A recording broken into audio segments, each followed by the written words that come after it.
നമ്മൾ roller coaster ഉണ്ടാക്കിയായിരുന്നു 2-3 ദിവസം കൊണ്ട്. അപ്പോൾ അതിൽ 3-4 അടിപൊളി ഐറ്റംസ് ഉണ്ട്. അപ്പോൾ നമുക്ക് ആ റോളർ കോസ്റ്റർ കൊണ്ട് കണ്ടാലോ. നമ്മുടെ റോളർ കോസ്റ്റർ സ്റ്റാർട്ട് ചെയ്ത് തുടങ്ങിയിട്ടുണ്ട്. അപ്പോൾ നമ്മളൊന്നും നോക്കണില്ല. റോളർ കോസ്റ്റർ സ്റ്റാർട്ട് ചെയ്ത് തുടങ്ങി. ഇത് കുറച്ച് പതുക്കെയാണ് വെച്ചാൽ പോണത്. വെച്ചാൽ ഈ പതുക്കെ പോണ സ്പീഡ് ആക്കാൻ പറ്റുമോ എനിക്കറിയത്തില്ല. അതുകൊണ്ട് നിങ്ങൾ പറയാൻ പറ്റും. നിങ്ങൾക്കറിയാമെങ്കിൽ ഇത് പറഞ്ഞു നോക്കണം. പറഞ്ഞാൽ മതി. വെച്ചാൽ അവിടെ എന്തുണ്ടല്ലോ ഇത് സ്നോമാൻ. ഇത് സ്നോമാൻ വെച്ചാൽ വരെ ഇത് അവിടെ എന്തുകൊണ്ട് വൃത്തിയുള്ളതായിട്ടുള്ള വഴിയെ പോകാൻ മനസ്സിലാക്കും. അത് കൊള്ളാമല്ലോ ചേർ. സ്നോമാനൊക്കെ ഈ റോളർ കോസ്റ്ററിന് ഇടയ്ക്കിറങ്ങി മച്ചോമാരെ.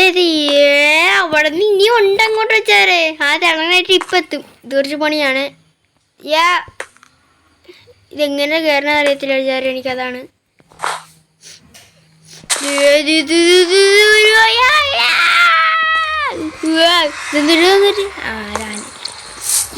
തീർന്നില്ല. ഞാൻ തീർന്നത്.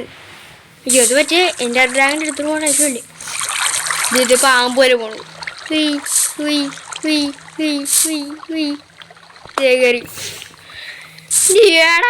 ആ സ്ഥലം വെച്ചിടാ പോടാളെ. ഇറങ്ങിയോടാ. ഞാൻ പേടിച്ചിരിക്കണ്. സ്ഥലത്തി എവിടെ ലാവേണ ഇത്. എന്റെ കുഞ്ഞു ഇതെങ്ങനെ പൊട്ടിയാല. പൊട്ടിക്കല്ലേ. ഇറങ്ങി എത്തിയോക്കും. അത് വായിക്കാൻ പോലെ. എങ്ങനെ ഉണ്ടായിരുന്നു വെച്ചാൽ നമ്മുടെ റോളർ കോസ്റ്റർ എന്ത് സൂപ്പർ അല്ലായിരുന്നാ.